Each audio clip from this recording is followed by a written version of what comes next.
தலைப்புச் செய்திகள் 200 தொகுதிகளில் வெற்றி நிச்சயம். முதல்வர் மு.க. ஸ்டாலின் அதிரடி முழக்கம். வரும் சட்டமன்றத் தேர்தலில் திமுக கூட்டணி 200 தொகுதிகளுக்கு மேல் வெற்றி பெறுவது உறுதி என முதல்வர் மு.க. ஸ்டாலின் தெரிவித்துள்ளார்.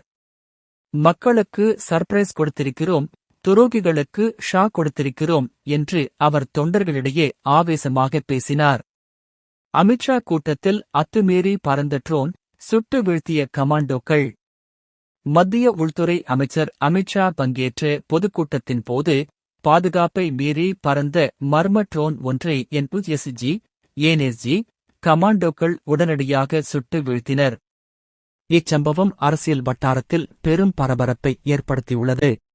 தமிழகத்தில் பனிமூட்டம் எச்சரிக்கை, வாகன ஓட்டிகள் கவனம்.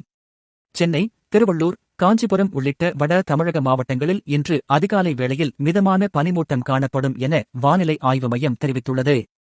வங்கக்கடலில் புதிய காற்றழுத்த தாழ்வு பகுதி உருவாக வாய்ப்புள்ளதாகவும் அறிவிக்கப்பட்டுள்ளது. உலகச் செய்திகள். ரஷ்யா உக்ரைன் போர் அடுத்த வாரம் முக்கிய பேச்சுவார்த்தை. 1450 நாட்களை தாண்டி நீடிக்கும் ரஷ்யா உக்ரைன் போரை முடிவுக்குக் கொண்டுவர இரு நாடுகளுக்கும் இடையே அடுத்த வாரம் அமைதி பேச்சுவார்த்தை நடைபெற வாய்ப்புள்ளதாக தகவல் வெளியாகியுள்ளது. விளையாட்டுச் செய்திகள். இந்தியா பாகிஸ்தான் மோதுகிறது, பாகிஸ்தான் அரசு அனுமதி.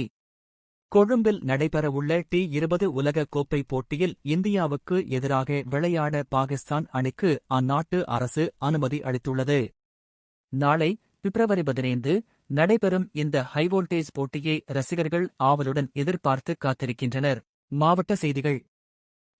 சென்னையில் இன்று 46 டன் பழைய பொருட்கள் சேகரிக்கப்பட்டு அகற்றப்பட்டன. மாநகராட்சியின் இந்த சேவைக்கு மக்கள் பாராட்டு தெரிவித்துள்ளனர்.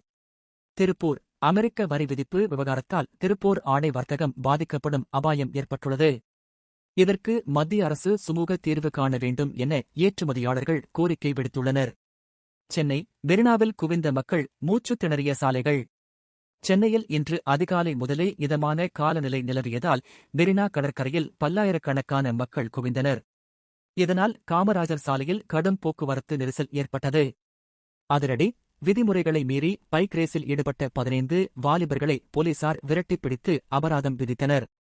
மழை அப்டே. சென்னையில் அடுத்த 24 மணி நேரத்திற்கு வானம் மேகமூட்டத்துடன் காணப்படும். ஒரு சில இடங்களில் லேசான சாரல் மழைக்கு வாய்ப்பு உண்டு. மதுரை மீனாட்சி அம்மன் கோவில் திருப்பணி முதல்வர் ஆய்வு.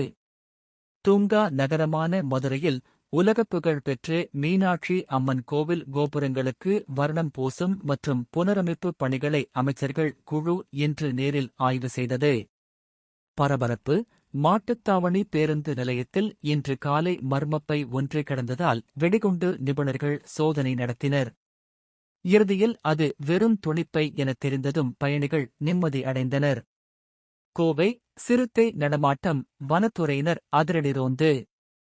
கோவை புறநகர் பகுதிகளான ஆனைக்கட்டி மற்றும் தடாகம் பகுதிகளில் இன்று நள்ளிரவு சிறுத்தை ஒன்று நடமாடுவது சிசிடிவி கேமராவில் பதிவாகியுள்ளது.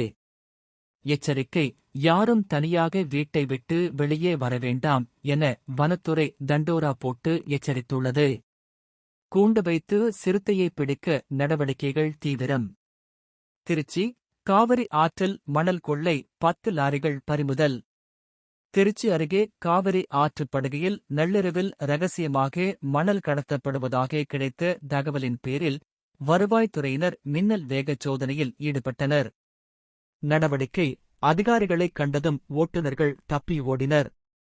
பிடிபட்ட 10 லாரிகளும் காவல் நிலையத்திற்கு கொண்டு செல்லப்பட்டன.